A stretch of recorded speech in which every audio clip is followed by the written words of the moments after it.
জাহান্নামীদেরকে তিনটি ভয়ঙ্কর শাস্তি দেওয়া হবে।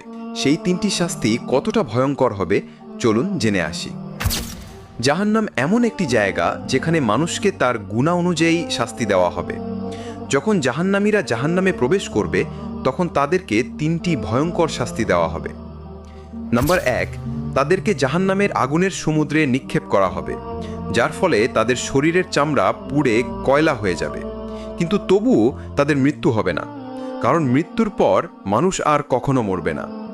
নাম্বার 2, তাদেরকে ফুটন্ত পানি ও পুঁজ পান করানো হবে।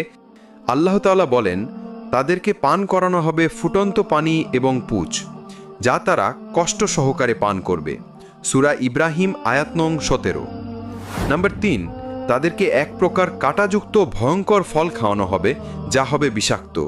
আল্লাহ তাআলা বলেন, নিশ্চয়ই জাক্কুম গাছ হবে গুনাহগারদের খাবার, এটি গলিত ধাতবের মতো তাদের পেটে ফুটতে থাকবে। সূরা আদ-দুখান আয়াত নং 46। হে আল্লাহ, আমাদের সবাইকে জাহান্নামের আগুন থেকে হেফাজত করুন।